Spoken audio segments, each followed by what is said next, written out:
O capitalismo realmente ele produz e distribui riqueza como nenhum outro sistema jamais concebido. Não há como deixar de considerar as realizações do capitalismo. A produção, o emprego e os ganhos foram prejudicados pela crise e piorarão antes de melhorarem. Todavia, até os grandes declínios representam pausas no progresso de longo prazo, se conservarmos os fundamentos necessários para o crescimento de longo prazo. Este crescimento vai depender dos investimentos de capital, investimentos em pessoas e na produção de conhecimento novo. Isso requer um ambiente econômico estável. A incerteza sobre o alcance da regulação que os governos, neste momento de desespero, pretendem fazer, provavelmente terá consequência não intencional de tornar aqueles investimentos mais arriscados. Se nós pudermos comparar o que está acontecendo com o sistema capitalista, é que não existe nada perfeito. Se nós compararmos com o globo terrestre, que é o lugar que nos acolhe, onde existe vida, existe essa beleza, essa maravilha de tudo isso que nós somos, até mesmo a Terra tem os seus ajustes. Em certos momentos, cataclismas da natureza, terremotos, são as placas tectônicas se ajustando. Às vezes, nesse ajuste, provocam tsunamis. Mas é um ajuste necessário para que no futuro essa terra esteja cada vez mais bem protegida. Assim também, o capitalismo passa por seus momentos em que ele se autoajusta, porque ele é um mercado que se ajusta a cada milésimo de segundo, porque tem milhões e milhões de atores.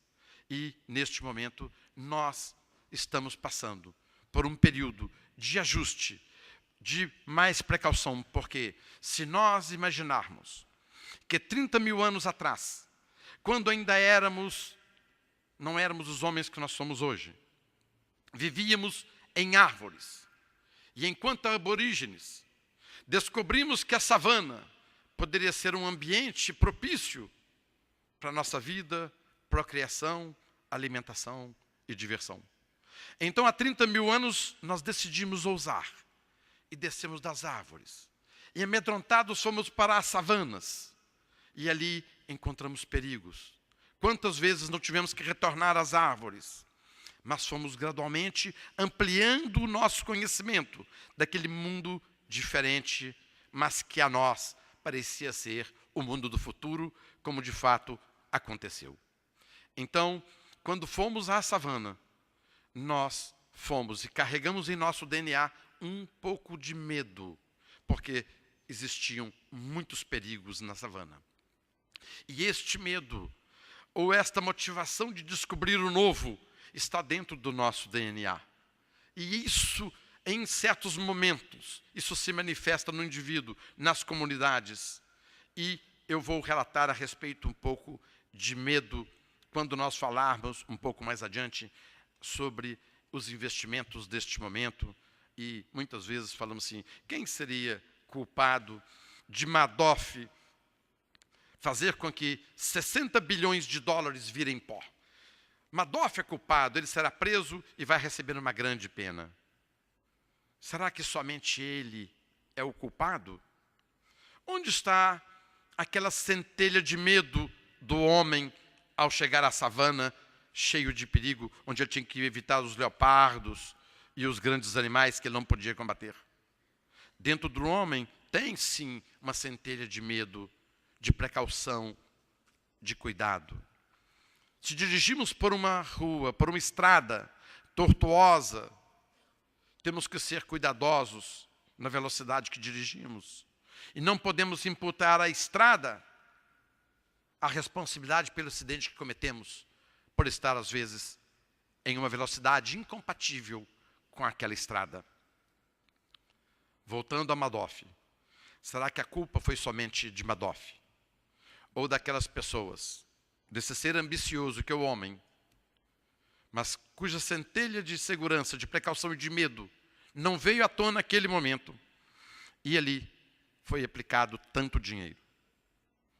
quando uma instituição aplica 6 bilhões de dólares num fundo, sem conhecer que fundo é este, podemos dizer que o culpado é apenas o Madoff do fundo?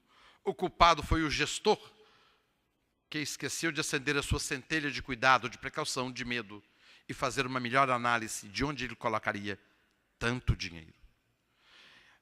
Isso é o que nos faz, o que nos motiva a entender melhor o mercado. É que as coisas acontecem sempre diferente, não há uma rotina, e é o mercado constantemente amadurecendo. A ausência de prosperidade nos países não capitalistas da América Latina, da África e outros, por falta de educação e de liberdade econômica, mostra que a falta de capitalismo, que por sua vez depende substancialmente daqueles dois fatores, impede estes países de produzir e distribuir riqueza no nível dos países capitalistas. Os governos não devem, assim, dificultar que mercados que foram impedidos de proporcionar crescimento rápido às economias pobres da América Latina, África e de outras, por meio de protecionismo, também tenham participação limitada na economia global. No artigo A Importância da Liberdade, de James Dorr, vice-presidente do Cato Institute e professor de economia da Towson University, em Maryland, nos Estados Unidos, o autor defende que aquelas nações que fracassaram na adoção da liberdade como princípio primordial, também fracassaram em perceber os benefícios da liberdade. Elas ignoraram a grande ideia liberal, articulada em A Lei de Frederic Bastiat, em meados do século XIX, de que a solução do problema social está na liberdade. Por problema social, Bastiat referia-se ao problema de coordenação que controla todas as sociedades, isto é, o problema de satisfazer os desejos das pessoas por bens ou serviços sem planejamento central. A beleza do sistema de mercado, baseado nos direitos de propriedade privada e liberdade de contrato, é que permite que os indivíduos continuamente se ajustem às novas informações sobre desejos, recursos e tecnologia, e que se engajem em trocas mutuamente benéficas.